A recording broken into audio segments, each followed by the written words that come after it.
بسم اللہ الرحمن الرحیم نحمدہ ونصلی علی رسولہ الکریم اما بعد۔ رائیونٹ کا عالمی اجتماع 2 نومبر سے شروع ہو رہا ہے اور 2 حصوں میں اس کو تقسیم کیا گیا ہے۔ اس سال ٹوٹل اس کے 4 حصے ہیں، 2 حصے ایک سال میں ہوتے ہیں، 2 حصے دوسرے سال میں ہوتے ہیں۔ اس سال اس کے 2 حصے بنائے گئے ہیں۔ تو پہلے حصے کا آغاز 2 نومبر سے 5 نومبر تک یہ پہلا حصہ مکمل ہوگا، اور پھر جو دوسرا حصہ ہے وہ 9 نومبر سے شروع ہو کر 12 نومبر کو اختتام پذیر ہوگا، اور اس میں مختلف علاقے کے مختلف جو حلقے ہیں ان لوگوں کو بلایا گیا ہے۔ اس کی تفصیل آپ حضرات کے سامنے ہوگی بھی، لیکن تبلیغی جماعت کا جو اجتماع ہوتا ہے نا، اس کو عالم اسلام کا دوسرا بڑا اجتماع کہا جاتا ہے۔ تقریباً 4 سے 5 ملین لوگ اس میں، یعنی 40 سے 50 لاکھ لوگ اس میں اوورآل شریک ہوتے ہیں، اور اس کی وسعتوں کی وجہ سے اس کو 4 حصوں میں تقسیم کیا گیا۔ پہلے یہ اجتماع 1 ہوتا تھا، پھر 2 ہوئے، پھر 4 ہو گئے۔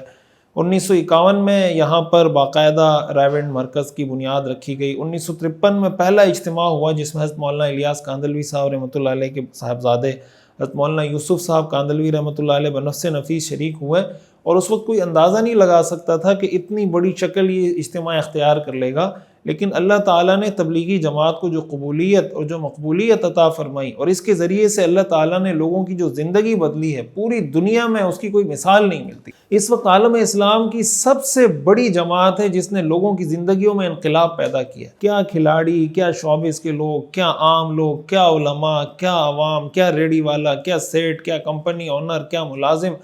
ہر طبقہ زندگی میں آپ کو ایسے لوگ ملیں گے کہ جن کی زندگی میں تبلیغی جماعت نے انقلابی کردار ادا کیا،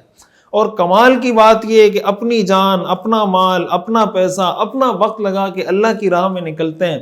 لوگوں کی کڑوی کسیلی باتیں سنتے ہیں، لوگوں کو اللہ کی طرف بلاتے ہیں۔ آپ اس سے اندازہ لگا سکتے ہیں کہ حضرت مولانا الیاس کاندھلوی صاحب رحمۃ اللہ علیہ کو اللہ تعالیٰ نے کس درجے کے اخلاص سے نوازا ہوگا۔ ہماری یہ ذمہ داری بنتی ہے، ہمارے لیے یہ سعادت کی بات ہے کہ ہم دین کے کسی کام میں ہمارا کوئی حصہ شامل ہو جائے نا اگر،